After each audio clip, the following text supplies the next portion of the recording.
ज्ञान्यौद्वा वजा विशनिशा वजा एका भोक्तृभोग्यार्थयुक्ता अनन्तश्चात्मा विश्वरूपो ह्यकर्ता त्रयं यदा विन्दते ब्रह्ममेतत्। पहले सेंटेंस में बहुत सारी संधि है।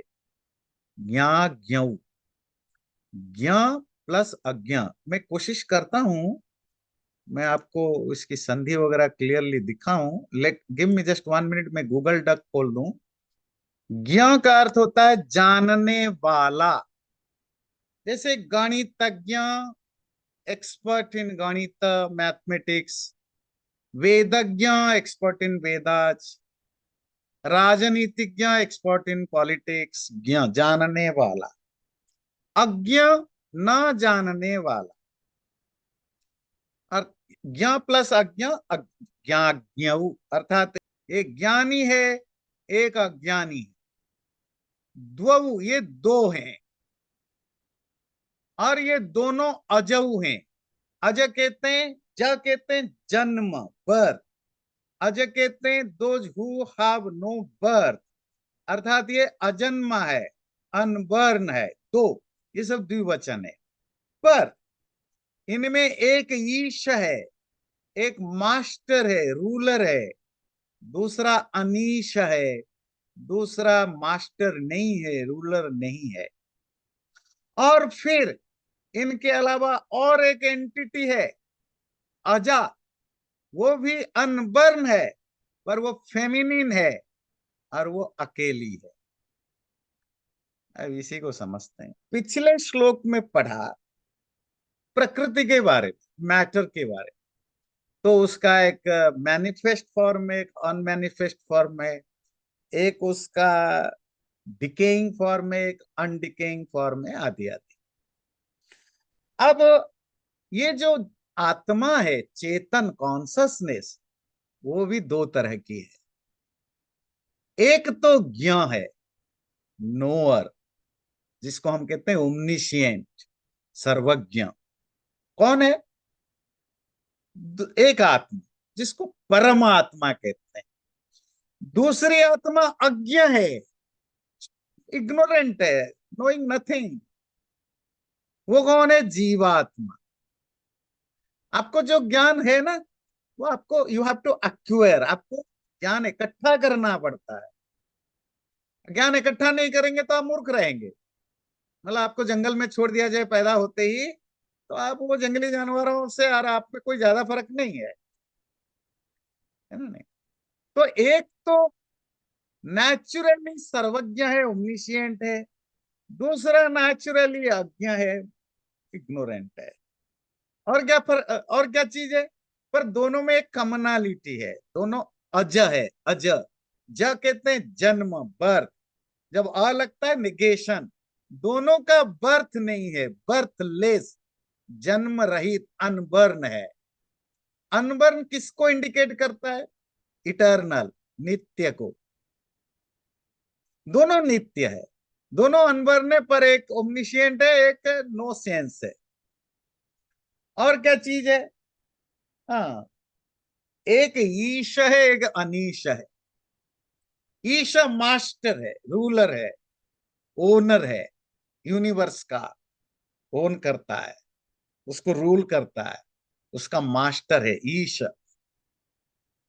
दूसरा अनीश है, वो किसी का मालिक नहीं है। क्योंकि किसी का मालिक नहीं तो जबरदस्ती अपना मालिक थोपने की कोशिश करता रहता है। नेचुरली किसी का मालिक नहीं है इंसान। तभी तो हम लड़ाई करते रहते हैं। क्यों? पावर लेने के लिए, कि मैं भी हुक्म चलाऊं, कहीं ना घर में चलाऊं, है ना, कहीं भी। पर बाय नेचर वो अनिश है। तो फर्क समझ में आया? ज्ञ अज्ञ, ईश अनिश, पर दोनों अज है। तो ये तो हो गया आत्मा दो तरह की, जिसको हम कहते हैं कि जीवात्मा, इंडिविजुअल सोल, एक परमात्मा, सुप्रीम सोल। फिर इन दोनों के, ये तो दोनों एक ही फैमिली के हैं। फिर एक दूसरी फैमिली है, वो वो जेंडर उनकी अलग है। ये तो ये तो लड़के हैं, अब वो लड़की है। वो क्या है? अजा। ये अज है, अनबर्न। वो भी अनबर्न, पर उसके लिए ऋषियों ने जानबूझ के जेंडर अलग दिया, थोड़ा अलग दिखाने के लिए। और वो क्या है? अनबर्न, फेमिनिन वर्ड दिया अजा। पर वो एक है, एका। वो कौन है? अनबर्न और अकेली प्रकृति। प्रकृति फेमिनिन वर्ड है। अच्छा, ये बड़ा इंटरेस्टिंग है। जो श्वेताश्वेतर उपनिषद आप पढ़ेंगे, और जिसके बेस पर आगे जा करके, मतलब जिसके बेस, मतलब जिसका कंटिन्यूएशन में सांख्य और योग वगैरह होता है, उसमें परमात्मा को पुरुष कहता है और मैटेरियल वर्ल्ड को प्रकृति कहता है। ग्रामेटिकली पुरुष मेल वर्ड है, मैस्कुलिन वर्ड है, और प्रकृति फेमिनिन वर्ड है। इसको देने के पीछे एक इंटेंशन है, आपको समझाने के लिए कि कोई भी क्रिएशन होता है ना, जैसे हम पैदा होते हैं या हम पैदा करते हैं, तो एक मेल और एक फीमेल का जो रोल होता है बच्चों को पैदा करने में, एक मेल और फीमेल की बच्चों को पैदा करने में जो रोल है, ऑलमोस्ट मेटाफोरिकली वही रोल परमात्मा और मैटर का है। फीमेल का रोल उपादान कारण, एफिशिएंट कॉज। जहां बच्चा जहां से पैदा होता है, 10 महीने 9 महीने तक रहता है, वहां से पैदा होता है। जो फादर या जो मेल है, वो एफिशिएंट कॉज है, निमित्त कारण है। वो खुद, मतलब उससे बच्चा पैदा नहीं होता है, ठीक है, उसका अपना कंट्रीब्यूशन है, दैट्स ए डिफरेंट थिंग। मतलब अगर कंसेप्शन के बाद बाप मर भी जाए तो भी बच्चा पैदा होगा, पर अगर माँ मर जाए तो बच्चा पैदा नहीं होगी ना। तो इसी तरह क्रिएशन के आरंभ में परमात्मा का एक रोल है, टू इंस्पायर, टू इंस्टिगेट। वो उसका पुरुष वाला धर्म जैसा है, मानो इससे मेल धर्म है। और प्रकृति, जिसके गर्भ में सारी संसार बनती है, जिससे बनती है। तो ये थोड़ा मेटाफोरिकली समझाने के लिए एक को फेमिनिन वर्ड दिया प्रकृति, अजा, अनबर्न। दूसरे को मैस्कुलिन वर्ड दिया अज, पुरुष। तो ठीक है।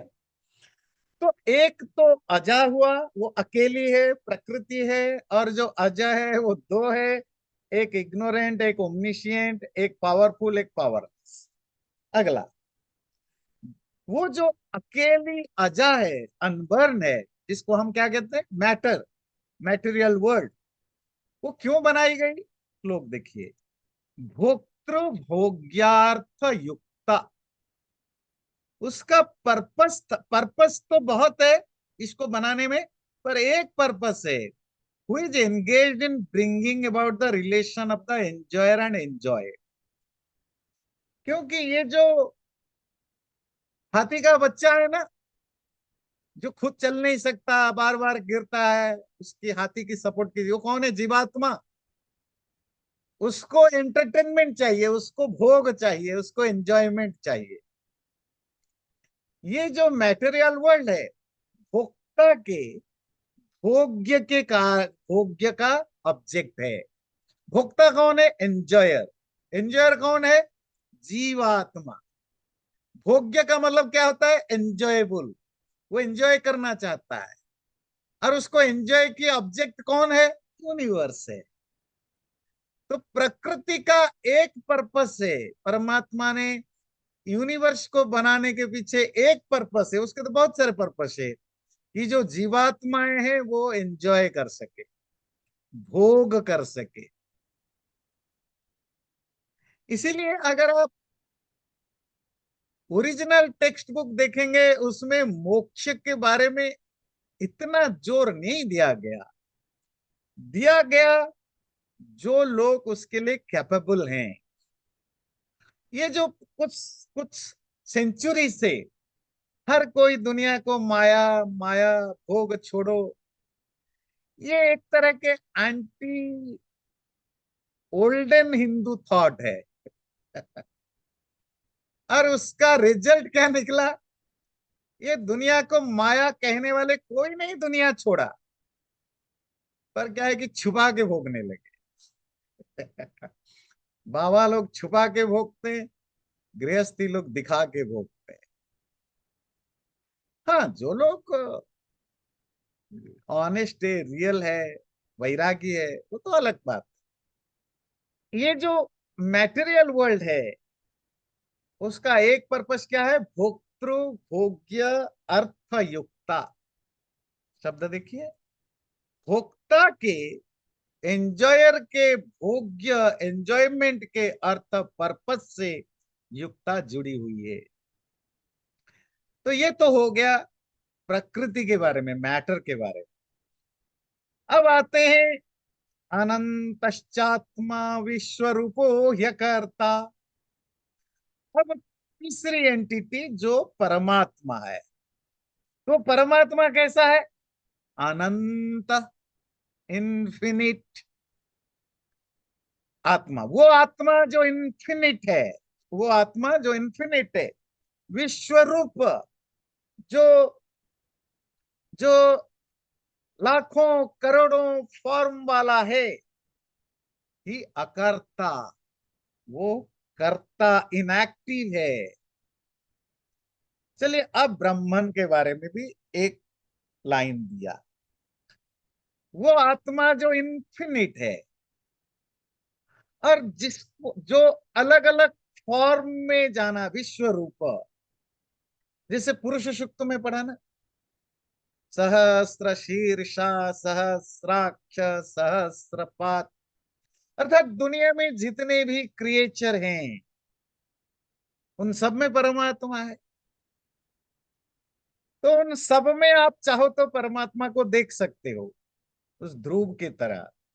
जो पुराणों में कहानी पढ़ते हैं, तो ध्रुव जब अपनी स्टेप मदर से दुखी होकर के जंगल चले जाता है, माँ के कहने पर कि भाई ईश्वर ही है अकेला जो तुम्हें, मतलब वहां ईश्वर शब्द तो नहीं, विष्णु शब्द है, जो तुम्हें रियली प्यार करता है, और तो कोई प्यार करता नहीं है। तो उसने पूछा, मुझे कोई प्यार नहीं करता है, क्यों नहीं करते हो, क्या मैं बुरा हूं? तो माँ ने बोला, नहीं, तुम बुरा नहीं हो। ये गलत लोग है, तुम्हें प्यार, ना मुझे कोई नहीं प्यार करता, ना मैं करती हूँ, ना तुम तो अकेली हो, और कोई नहीं। बोला, और एक करता है, कौन है? बोले, विष्णु करते हैं। अच्छा, क्योंकि वो इतना फ्रस्ट्रेट डिप्रेस्ड था, वो अपनी स्टेप मदर की राजनीति के कारण कोई उसको प्यार करने देता नहीं था। तो बोले, कहाँ मिलेगा? बोले, वो सब जगह है। अच्छा, सब जगह है, पर मैं कहाँ मिलूं? मुझे चाहिए कोई मुझे प्यार करे। बोले, उसके लिए तो फिर तपस्या वगैरह बहुत कुछ करना पड़ता है। तो डिटेल माँ ने नहीं बताया। तो ध्रुव तो बड़ा बेचैन था, डिस्परेट था। तो उसने घर परिवार छोड़ के भाग गया जंगलों में। अब जंगलों में जाके अपना जो भी ऋषि मुनियों से मिला, ऋषि मुनियों ने उसकी डिस्परेशन देखी, कुछ ज्ञान बताया, तो उसने तपस्या वगैरह की, कहानी बता रहा हूँ जैसे। तो तपस्या में जो सिद्धि हुई, जब उसको विष्णु मिले, तो उसके बाद उसकी क्या स्टेट था? कहते हैं, जब वो उठ के जंगल में घूमता है, तो उसको सांप दिखता है, बिच्छू दिखता है, बाघ दिखता है, भालू दिखता है, पर वो उनमें सब में वो विष्णु को देखता है। पेड़ में भी है ना, वो शेर में भी, हाथी में भी, जो भी दिखा है उसको विष्णु दिखता है। विष्णु दिखता है मतलब क्या बाघ विष्णु है? नहीं, बाघ में भी विष्णु है, सांप में भी विष्णु है, इंसान में भी विष्णु है। और जिस दिन मुझे वो रियलाइज हो जाएगा, तो मैं सब में उस विष्णु को, उस शिव को, उस परमात्मा को देखूंगा। यही तो वो ईशोपनिषद या गीता में पढ़ते हैं, कि जो सब में उसी को देखता है, वो उसका विश्व रूप है, ईश्वर का ना। यूनिवर्सल फॉर्म है, मल्टीपल फॉर्म है, आप इसको हर एक में देख सकते हो। पर वो अकर्ता है। कर्ता डूअर, अकर्ता नॉन डूअर, इनएक्टिव। वो कुछ करता नहीं है। करने के लिए तीन चार चीजें चाहिए। करने के लिए बॉडी चाहिए, माइंड चाहिए, करने के लिए आपको नीड चाहिए, नीड, जरूरत चाहिए। आपको अगर कोई जरूरत नहीं है ना, आप में से कितने लोग काम करेंगे? आप कहेंगे नहीं जी मैं रिटायर्ड हो गया हूँ, काम करता हूँ, वॉक करता हूँ। नहीं, वो भी आपकी डिजायर है कि बीमार ना पड़ जाऊं, हेल्दी रहूं। अच्छा, नेचुरली लॉ हो जाए। आप आपको कोई काम धंधा, फिजिकल एक्टिविटीज, योगा, मेडिटेशन कुछ करने की जरूरत नहीं। आप हमेशा हेल्दी रहोगे। आपको मरना नहीं है। खाना पीना, आप राजा घर के हो, सब कुछ अवेलेबल है। फिर आप काम करोगे। करोगे तो एंटरटेनमेंट के लिए करोगे, किसी नीड के लिए नहीं। नीड के लिए नहीं। तो परमात्मा की कोई कमी नहीं है परमात्मा की लाइफ में कि उसको कुछ जरूरत है। तो इसीलिए क्यों काम करेगा? अकर्ता है। पर जो यूनिवर्स फंक्शन कर रहा है, आप तो कह रहे हो वो सृष्टि करता है, वो पालन करता है। फिर दोनों कैसे बोलोगे कि वो क्रिएटर है, डिस्ट्रॉयर है, सस्टेनर है, फिर कहते हो वो इनएक्टिव है, फिर इधर करता है इधर अकर्ता है। वो सब सिस्टमेटिकली है। वो परमात्मा की व्यवस्था है। सब ऑटोमेटिकली होती है, ऑटो मोशन पर सब चलता है। बाय डिफॉल्ट वो अकर्ता है, उसको कोई जरूरत नहीं। चलिए अगली लाइन देखते हैं इसी श्लोक का। त्रयं यदा विन्दते ब्रह्ममेतत्। तो जब ये तीनों को जो जान लेता है, त्रयम क्या? प्रकृति अजा, आत्मा अज्ञ, अजा मतलब अनबर्न, और जीवात्मा जो कॉन्सस है, चेतन है, पर जो इग्नोरेंट है, अज्ञ है। और परमात्मा जो इन्फिनिट है, अनंत है, विश्वरूप है, अकर्ता है, जो इन सब चीजों को, जो इन तीनों को, जो ये तीनों को जान लेता है, तो कृतकृत्य हो जाता है। विन्दते ब्रह्म में तत्, फिर ये से ब्रह्म को पा लेता है। तो तीनों को ठीक ठीक समझना, ठीक ठीक समझना, ये क्या है, शरीर क्या है, मन क्या है, बुद्धि क्या है, आत्मा क्या है। जब इनको ठीक ठीक समझ जाते हैं, आप डिफरेंशिएट करना 100% जान जाते हैं, फिर जो आपको पता चलेगा कि ये चेतन है, ये कॉन्सस है, यही रूट है, फिर इसी को विवेक कहते हैं। विवेक है ना, डिस्टिंग्विश करना।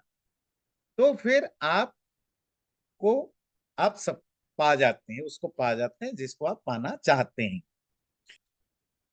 क्षरम प्रधानमृताक्षरम हरः, क्षरात्मना ईशते देव एकः, तस्याभिध्यानात् योजनात् तत्त्वभावात् भूयश्चान्ति विश्वमाया निवृत्तिः। क्षरम प्रधानम अमृताक्षरम हरः। जो प्रधान है, प्रधान यहां प्रकृति के लिए आया है, primordial state of material world. ये भौतिक संसार का जो मूल अवस्था है, प्रकृति, उसी को प्रधान कहते हैं। क्यों कहते हैं, बाद में डिस्कशन करेंगे। वो तो अमृत है। अमृत इमोर्टल, अक्षर है, अनडिकेइंग। और दूसरा है क्षर, जो उसकी विकृति रूप है, वो डिकेइंग है, पेरिशेबल है, मैटर। क्षरात्मानौ ईशते देव एकः। और एक आत्मा है जिसको जीवात्मा हमने कहा। तो वो जो क्षर, जो डिके करने वाला, नष्ट होने वाला, और जो आत्मा, जीवात्मा, इन दोनों को ईशते देव एक, एक अकेला देव, only one exclusive one god, ईश्वर, ईशते इनको शासन करता है, रूल करता है। जो इस आत्मा को और मैटेरियल वर्ल्ड को शासन करता है, रूल करता है, तस्य अभिध्याना, उसके मेडिटेशन करने से, ध्यान फोकस करने से, योजनात उसके साथ अपने आप को कनेक्ट करने से, तत्व भावात उसकी रियलिटी को ठीक ठीक समझने से, भूयश्च अंते, और एट द एंड विश्व माया निवृत्ति, सारे तरह के जितने तरह के भी माया या इल्यूजन या डिल्यूजन्स हैं, भ्रम या अज्ञान है, वो सब निवृत्ति नष्ट हो जाएंगे, उनका सिजेशन हो जाएगा। तो एक तो क्षर, जो क्षरण होता है, डिकेइंग करता है, क्षय होता है, नष्ट होता है, ये मैनिफेस्ट हुआ। दूसरा है प्रधानम अमृताक्षरम, दूसरा है प्रधान, जो ये जो प्रकृति जिसको मैं बोल रहा हूं, इसका और एक नाम है प्रधान। इसकी लिटरेरी मीनिंग है प्र मतलब अच्छी तरह, धान मतलब धारण कर। ये जो होल यूनिवर्स है, मैटेरियल मैनिफेस्ट यूनिवर्स, वो जिसमें है, जहां से ओरिजिन होता है, जिसमें प्रलय की अवस्था में रहता है, प्रकर्षेण धीयते इति प्रधान, कि पूरे संसार जिससे निकलता है और जिसमें समा जाता है, उसी को प्रधान कहते हैं, मतलब प्रकृति। वो जो प्रधान या प्रकृति है, वो अमृत है, इमोर्टल, क्योंकि वो तो इटर्नल है, नित्य है। वो अक्षर भी है, उसमें डिकेइंग नष्ट नहीं होता है। मतलब जब भौतिक संसार मटेरियल वर्ल्ड अपने ओरिजिनल फॉर्म में जाता है, फिर वो इटर्नल है, फिर उसमें कोई चेंज भी नहीं होता प्रलय अवस्था में। और जब सृष्टि का टाइम आता है, तो उसी में से हलचल होता है ना, सत्व रजत तम, इनमें जो एक एजिटेशन होता है, दोनों में इम्प्रोपोर्शनली, मतलब गलत, सही प्रोपोर्शन नहीं, मतलब अलग अलग प्रोपोर्शन में जो चेंजेस होते हैं, इम्बैलेंस होता है, फिर उसमें से आगे जाकर के सृष्टि की प्रक्रिया स्टार्ट होती है। ध्यान रखिए, सत्व रजत तम, ये जो तीन पार्टिकुलर गुण है, अगर ये बैलेंस्ड होंगे, that is the state of प्रलय रिजोल्यूशन। सृष्टि होती है इम्बैलेंस होने पर, जब तीनों में हलचल होगा और प्रोपोर्शनल डिफरेंसेस होगा। मतलब अगर 33.33 33.33 33.33 है, तो वो तो प्रलय है, सृष्टि नहीं है, समावस्था। विषम जब तक नहीं होगा, जब तक उनमें प्रोपोर्शनल डिफरेंसेस है ना, तो 10 40 50 मतलब कुछ भी, वो तो बिलियन ट्रिलियन सब प्रोपोर्शनल डिफरेंसेस हो सकता है, तो फिर क्रिएशन होता है। पर जब क्रिएशन नहीं होता, वो क्या है, उसी मैटर का एक सटल स्टेज है, पर वो नष्ट वहीं पर नष्ट नहीं होता। तो एक्चुअली मैटर कोई नष्ट नहीं होता, फॉर्म चेंज होता है, कभी स्थूल कभी सूक्ष्म। तो, तो वो जो सूक्ष्म प्रधान प्रकृति की अवस्था है, वो अमृत है, इमोर्टल है, क्योंकि वहां से आगे वो नष्ट नहीं होता। अक्षर, वहां भी कोई डिकेइंग या कोई क्षरण नहीं होता। क्षरण होता है जब चीजें, पहाड़ बन गया, अब पहाड़ धीरे धीरे नष्ट होगा। सोलर सिस्टम बन गया, धीरे धीरे नष्ट होगा। शरीर बन गया, धीरे धीरे, जो बन गया उसमें तो धीरे धीरे धीरे धीरे, ये जो धीरे धीरे नष्ट होना, उसी को क्षय कहते हैं, उसी को डिकेइंग कहते हैं। और प्रकृति क्योंकि कुछ बना नहीं, तो अनडिकेइंग है। और दूसरा आत्मा, ये जीवात्मा, ये दोनों को वो कंट्रोल करता है, कौन, हर। हर, पौराणिक भाषा में हर मतलब हम शिव को हर कहते हैं ना। तो हर का क्या मतलब है? जो हरता है वो टेक्स अवे। जब आप भक्त बन जाते हैं, मतलब डिवोटी, आर्त, पिछले बार गीता पढ़ रहे थे ना, दुखी, दुखी होकर अगर डिवोटी बनते हैं, तो आप हर शब्द का क्या अर्थ करेंगे? जो दुख दुख। को हर लेता है। अब वो दुख को हरे ना हरे, पर यही आप अर्थ, जी जी दुख हरने वाला। अगर आप जिज्ञासु है या ज्ञानी जी भक्त हैं, तो आप हर का अर्थ हरने वाला तो करेंगे, दुख हरने वाला नहीं। संसार को, संसार की जो अविद्या है, अज्ञान है, जो भी है, डार्कनेस है, जो भी चीजें हैं, अब सुबह होता है तो डार्कनेस गायब होता है। अब वो तो परमात्मा की व्यवस्था है। तो वो फिर हरा, आपकी लाइफ को भी हरता है ना परमात्मा। आपको बड़े गुस्सा है कि क्यों मरने दे रहा है, तो लाइफ के हरने वाला भी तो हरी है। पर क्या है कि वो हम मुंह में नहीं बोलेंगे, डर लगता है, तो भगवान जान ले लेता है। तो ये डरावनी है भाई। तो हमने कहा भगवान दुख हर लेता है। किसका दुख हरा है? वो आपकी भक्ति है, वो आपकी ना इमोशन है, वो आपकी प्यार है। पर परमात्मा सुख दुख हरता नहीं हरता, दैट्स ए डिफरेंट थिंग। आपकी जान जरूर हरता है, जान भी देता है, इसीलिए शिव है। जान हरता है, इसीलिए वो रुद्र है। है ना? तो वो जो हरने वाला, अविद्या, अज्ञान, अंधकार, जो भी कुछ जो हरने वाला, समय आने पर पूरे संसार को भी समेटने वाला वो हर, वही एक देव, वही अकेला देव, है ना? वो अकेला है ना। क्या है वो शब्द? अद्वैतम, अद्वितीयम ब्रह्म, it's only one without any duality, है ना? वो ईश्वर वन विदाउट डुअलिटी है। वो एक है, दो नहीं है। उसकी कोई असिस्टेंट नहीं है, assistant God, deputy God, joint God नहीं है। God only one, without any second.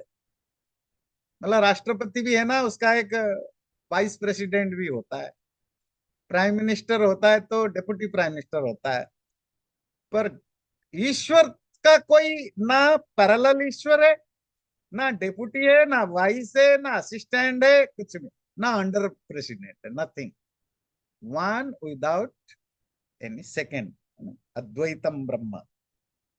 वो जो अकेला देव ब्रह्म, वो इन सबको ईशते, ईश, बार बार ईशा ईशते शब्द आ रहा है, आपको याद हो जाएगा। रूल करता है। और उसी को जब तस्य अभिध्यानात, जब उसी पर तुम मेडिटेट करोगे, अपने मन को फोकस करोगे, योजना, जब अपने मन को वहां कनेक्ट करोगे, जोड़ोगे, तत्व भावात, जब उसकी तत्व को, उसकी रियलिटी को ठीक ठीक समझोगे, तो क्या होगा? वयश्च अन्ते, एट द एंड, आखिर में जब शरीर छूटेगा, विश्व माया निवृत्ति। विश्व कहते हैं होल, माया इल्यूजन, हर तरह के इल्यूजन से निवृत्ति, छुटकारा मिल जाएगी, सिजेशन हो जाएगा।